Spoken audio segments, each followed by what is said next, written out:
From vaudeville to the silver screen to the small screen, the Marx Brothers made an impact wherever people found them. Now, Tom Fox and Mike Volkov bring them into the boardroom to help explain and explore the sometimes chaotic world of governance, risk management, ethics, and compliance. This is Why a Duck? Into the Compliance Soup, which is part of the Compliance Podcast Network. Hello, everyone. This is Tom Fox again. I'd like to thank you for listening to this episode of Why a Duck. Today, Mike Volkov and I put on our Karnak the Magnificent turbans as we look at some of the issues which we think we'll be following in 2020 and will be important to compliance practitioners. We also conclude our three-part exploration of A Night at the Opera by taking a look at the contract negotiation scene and the Russian flyers. Thanks so much for listening. Hello, everyone. This is Tom Fox back again with Mike Volkov for another episode of Why a Duck. This ends our three-part series of a retrospective look back at 2019 and FCPA enforcement and compliance and looking forward into 2020. Today, we're going to look forward, channeling Mike's Karnak the Magnificent. The theme of this series of podcasts has been A Night at the Opera, and we're taking a look at some of our favorite scenes. So, Mike, you have a couple for us. Two favorite scenes. One is the contract negotiation scene, which is the contract negotiation between Otis Driftwood, Groucho Marx, and Fiorello, who is representing the best singer in the world. And Driftwood, Groucho thinks it's Laspari, the singer, and who's the evil guy, the bad singer, as opposed to the young person Alan Jones plays, who is a great singer. And so it's a comical scene because Driftwood and Fiorello are negotiating a contract scene. And Driftwood, the Marx Brothers always made good fun of lawyers, and rightfully so. And in this one, they had negotiated the contract, and and as they're reading, Groucho reads a provision to Chico. They agree to, we don't need that, and he tears off that part of the document. And one by one, it goes. The party of the first part shall be known as the first part of the party, or party of the first part in this contract. And they look at each other and they go, we don't need that, and they rip it off. So they get down to the one last scene, and the dialogue goes like this: the one last clause. Fiorello says, "Hey, wait. What does it say here? This thing here?" Driftwood said, that's the usual clause. That's in every contract. That just it says if any of the parties participating in this contract are shown not to be in their right mind, the entire agreement is automatically nullified. Well, I don't know. It's all right. That's in every contract. That's what they call a sanity clause. And Chico, you can't fool me. There ain't no sanity clause. Anyways, that's the contract scene. Then the other great Chico scene, in my mind, is the Russian flyers. As the three stowaways, being Harpo, Chico, and Alan Jones, have to get off the ship. They were stowaways. They take over and assume the identity of three Russian flyers who were coming to New York and being honored in New York for how they flew across the Atlantic Ocean in a plane. Nonetheless, Chico gets up there and he's and in front of the entire city with the mayor and says, "I tell you how we come to this country, how we fly our plane to America." He said, "The first time we get on the plane, we fly out across, we're just about to land, and what do you think happens? We run out of gas, so we go back. Then the second time, we were just about to land, and what do you think happened? We forgot of the plane, so we go back." And nonetheless, and then he says the third one is, we ended up taking the boat, and that's how we got to America. And then Groucho, who's standing next to him with all the police looking at this weird situation, says, "I think you better start running, or basically you're going to get caught." And then Harpo ends up having to give a speech. And Harpo just keeps drinking water, because he can't speak. And then finally, his beard starts to melt off his face, his costume. And before that, Groucho leans over and says, "Well, we'll be all right as long as he can keep drinking water, but they may have to build a dam in front of him." So anyway, some of my favorite scenes. A great movie. And, Tom, the more you talk about this and the more you go through each of the scenes, you realize that the amalgamation here of just great comedy is unbelievable. So, Mike, you used another comedian, although perhaps he's not recognized that as his primary skill, to lead us into some predictions for 2020. And that comedian was Johnny Carson, a.k.a. Karnak the Magnificent. Right. So I hope many of our listeners know who that is. If you haven't, check him out on YouTube because he had some great predictions. And I was really fascinated, Mike, where you started out with a prediction that I'm not sure if it was a fact, it's a predictive fact, or you're starting out with a base of 2 billion. But you started out by saying that one prediction is that Goldman Sachs will enter into a record-setting FCPA settlement of 2 billion, that's with a B, for FCPA violations around its 1MDB work and the scandal in Malaysia, and how, if that happens, it's going to set the floor for perhaps the greatest year in FCPA enforcement ever. So why don't you take it from there? Well, what I've been following in the press is, and obviously in the disclosures, is they have a reserve now set of $2 billion for settlement, and I was thinking that this was going to happen by the end of the year because there's usually a rush at the end of the year, but by not seeing it, that means there's sort of more negotiation going on. But I think we're going to see, given just the sheer size of the bribery that occurred relating to the 1MDB fund in Malaysia. We've seen individuals who've been prosecuted, that being Mr. Lowe, is it Joe Lowe or J Lowe, something like that. And anyway, he's on the run. But nonetheless, it's one of the most egregious cases that we could ever see.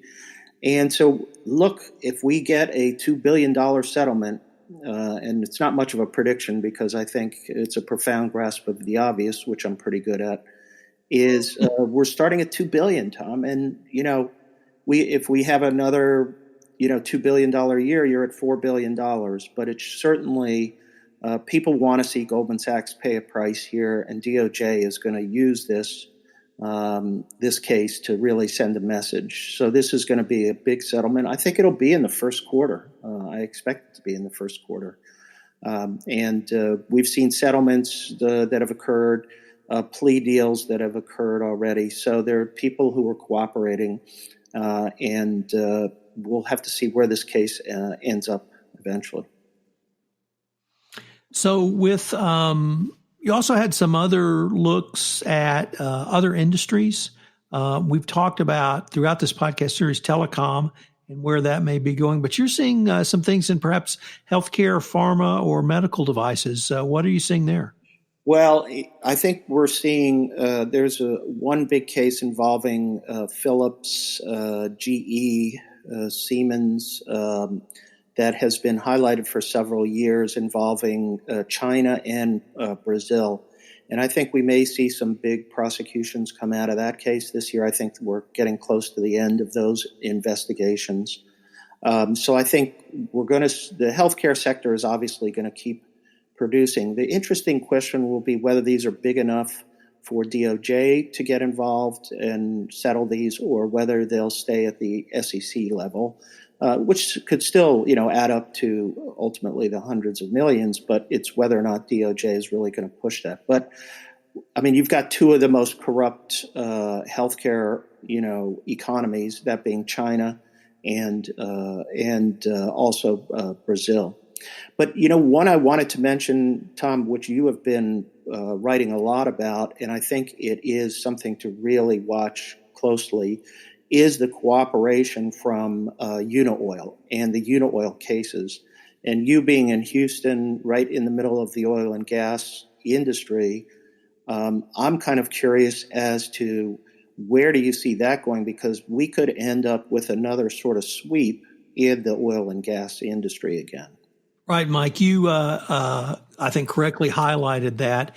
And I guess I'm going to ask you to explain or talk through what the release of the criminal information means, and in terms of cooperation, the former CEO and COO, two brothers, the Ashanti brothers, have given in a minute.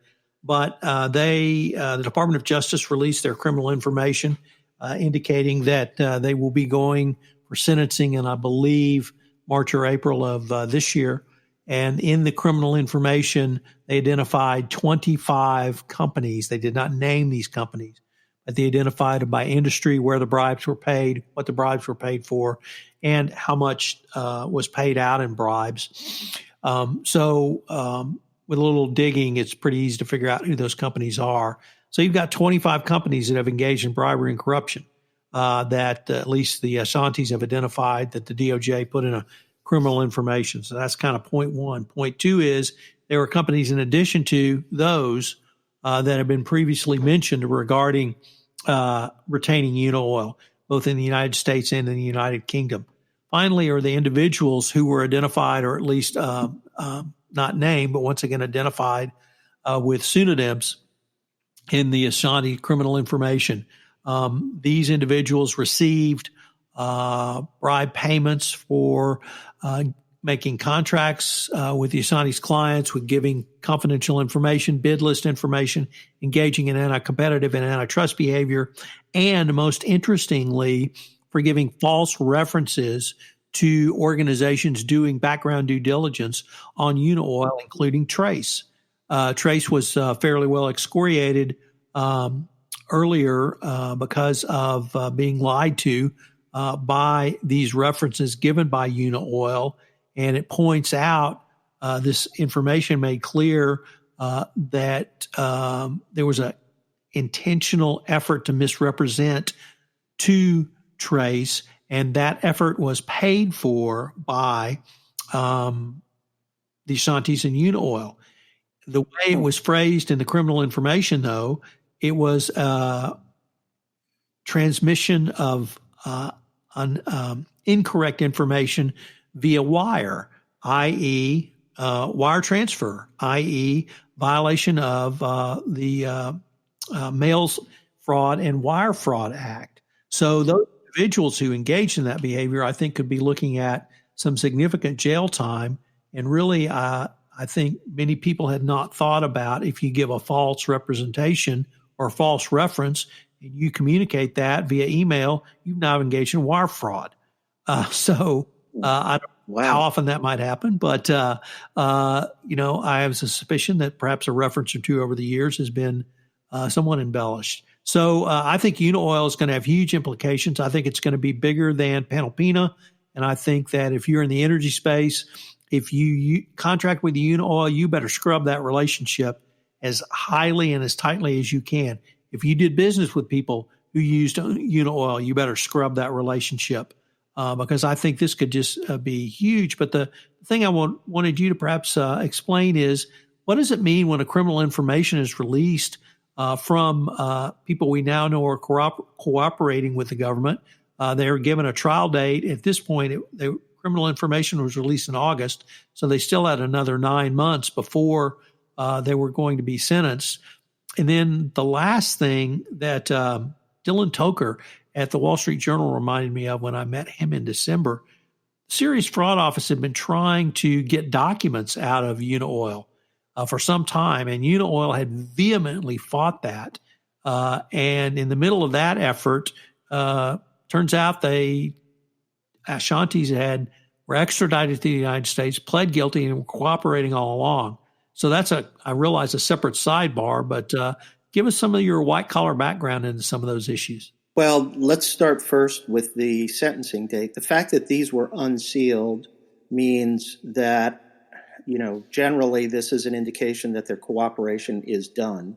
Now, that doesn't mean that they won't testify or be called as witnesses, but what it means is the Justice Department has gotten all the information they need from them, and they've locked in their statements somehow. They may have gone into the grand jury. They may have been given, conducted sort of lengthy interviews, which are memorialized in a FBI Form 302 of an interview. There can be a lot of ways that they sort of lock them into their testimony. And I think what happened is they're sort of at the end. Now, they may have also done, although I would be surprised, sort of recording of telephone calls or introduced undercovers or things like that. Any sort of proactive investigative steps that were done like that, those are done once this is disclosed. So I think what's going to happen is these guys are going to get big breaks. And if we're talking about 25 entities against whom they could cooperate, which I don't know if that includes SBM Offshore and FMC Technip, which are... No. Yeah, well, so that's amazing. I mean, they may... And what that probably means, Tom, I think, is that there are ongoing inquiries occurring at a number of oil and gas companies around the world right now, based upon the unit oil information. And I'm sure DOJ went to each of those companies. If they didn't come in and disclose, they should have, but let's assume they didn't. And then they made inquiries themselves as to the information they had from unit oil. We could see a lot of sort of settlements coming down the line. The document issue is really interesting to me. I know there was a couple times I was dealing with some of the unit oil prosecutors, and they were off in Europe or in parts of Europe trying to get some of the documents they went to related to unit oil, at least one of the prosecutors I knew. So who knows? But DOJ's ability to get their hands on this versus the UK's just doesn't seem right to me, in the sense that DOJ and the UK, the SFO, cooperate pretty well, and I would think they would work out an arrangement under which documents could be shared. There may be something else going on, which is like a territorial fight about who's going to prosecute what or what individual, because the SFO is more than happy to prosecute individuals. So who knows if there's a fight going on between DOJ and the SFO over parts of the case. That could definitely be occurring as well. And it's a sweat equity type of argument. We should do it.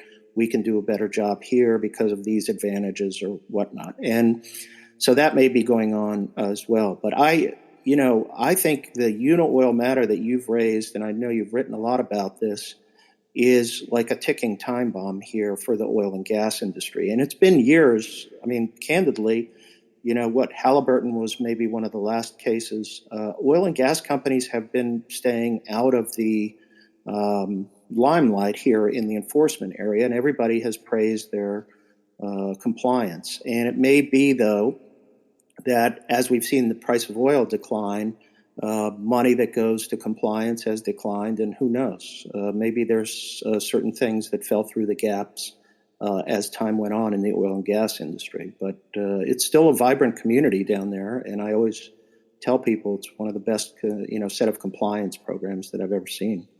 Mike, I wanted to highlight some of the things that I saw for compliance going forward into 2020. One of the things is what I'm seeing is a convergence of compliance. Last year, we saw 3 really extraordinary releases of information, 2 from the Department of Justice, 1 from OFAC. The Criminal Division had a evaluation of corporate compliance programs. The Antitrust Division, or as you would say, the Division, a release of evaluation of criminal antitrust compliance programs. And OFAC released its OFAC framework for compliance commitments. So I thought those were extraordinarily helpful for the compliance practitioner. It seems to me that we now have the federal government saying you don't have antitrust compliance, you don't have anti-bribery compliance, you don't have anti-sanctions compliance, you don't have any money laundering compliance, you have compliance. And I think we're seeing the government now really move towards this convergence of compliance. Yeah, and I'm just about to do a podcast on this for this week and some articles, but I wanted to, you raise a really important issue. This was the biggest enforcement year for the FCPA, and I would argue that this was the biggest compliance year since 1991, really since the sentencing guidelines came out and we had the framework for compliance program come out. Now we have 1991, we have what's come out of the government right now is extraordinary. I mean, we have antitrust division now giving credit to compliance. We now have the criminal division coming out with the FCPA corporate enforcement policy, which now applies across the board. Then we have the evaluation of corporate compliance programs, new guidance come out, although it wasn't that significant. But to me, the game changer is also OFAC. And I've tried to, OFAC's guidance is really significant. Matt Kelly, I think, has sort of shares my opinion on that as well, the coolest guy in compliance. And so I think this has been the biggest year. I also think that one other important trend that we're seeing is automation and technology. Data, as you say, data has replaced document. But what's happening now is that if you're running a paper program, it's by definition indefensible. And that's what the government is saying. And I think that's the government's expectation. And I think the government is getting more sophisticated in its analysis and expectations with regard to compliance. So this is, to me, the biggest year in compliance. So a couple of other things on the, I guess together with that, you've highlighted this trend, Mike, which is the continuing credit given by the Department of Justice under the 2017 FCPA corporate enforcement program. That, of course, was supplemented by the Benchikowski memo and then the Department of Justice Criminal Division evaluation of corporate compliance programs. And we talked about some of the cases which had a real impact or were impacted by that corporate enforcement policy. But it's really leading me to think that the government is really moving towards this public-private partnership in the fight of against corruption across the globe. Would you see that as well? Oh, that's definitely true. And what I think they're doing is trying to embolden or prop up or promote the compliance function within every company. And I think that they're trying to do this through creating as many incentives as possible. And notice how through the years they're getting more and more prescriptive in terms of the compliance function. Now they have to have adequate resources, they have to be independent, and they have to have adequate authority. But now in the last few years we've seen, well, now we want to make sure that you have capable people who are in your compliance department, that they're treated equally as to other senior executives within the company, that they're given opportunities. So the one issue that we have not seen prescriptive, but they've gotten as close as possible, is to say your compliance department better be separate from the legal department.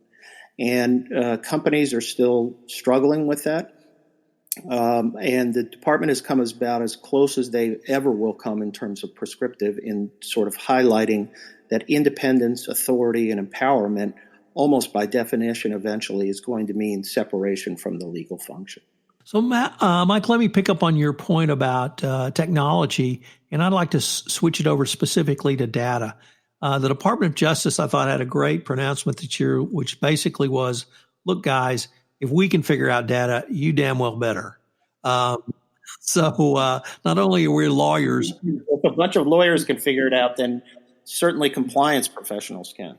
And with the budget we do or don't have, whatever that might be, in the criminal division. But I think the use of data is going to become equally important to technology, and that companies and specifically compliance officers who are not data mining their own data in their own corporation to find out if there are any anomalies, and then investigating those anomalies, are going to find themselves behind the eight ball if it turns out they are under the gun for an investigation. And I would recommend to everybody on this point Tom's podcast on innovation, because to be honest with you, Tom, that's one of the things I listen to, because you've had some great podcasts and great ideas come through that podcast from your guests on ways in which you can use your data, mine your data in a variety of contexts. So look, we have automated systems now that are going to generate lots of data. The question is going to be eventually, you're getting too much information, and you've got to pick out what's really relevant, start to measure it, and then start to draw some inferences, and then hold yourself accountable. You're going to hold your program accountable based upon your own data analysis. So that's what really has to occur.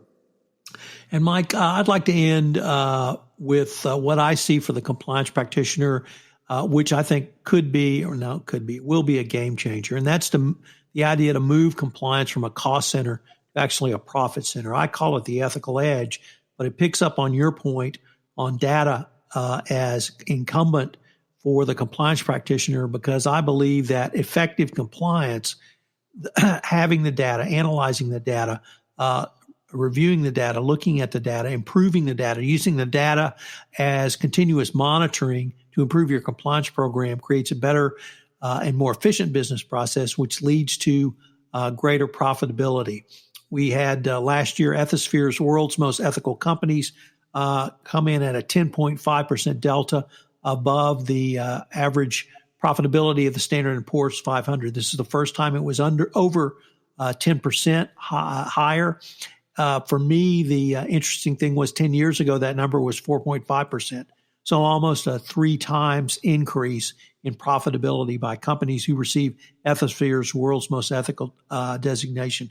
We had have had a body of academic work which shows that more effective compliance equals more efficient business processes, and in addition to the cost savings, actually leads to greater profitability. So the discussion about moving compliance out of being simply a cost center and actually helping companies make money could revolutionize how compliance is viewed by the C-suite and really lead to, I think, some truly innovative gains in compliance, more funding for compliance, and moving it out of a sort of the legal stepchild into the light of day for corporations. Here, Tom. I agree completely. And I think that we've got to overcome some of the old attitudes of the cost center and realize that compliance is a competitive edge. An ethical company has a competitive edge in the marketplace. And even down to the point of having salespeople provide information about a company's compliance program.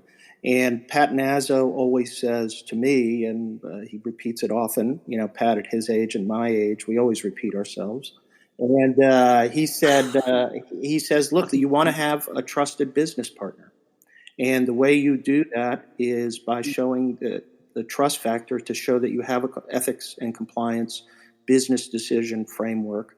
And therefore, you're a better partner and more trustworthy in the end. I mean, there's a reason that Berkshire Hathaway gets a premium in the marketplace, and part of it is its culture.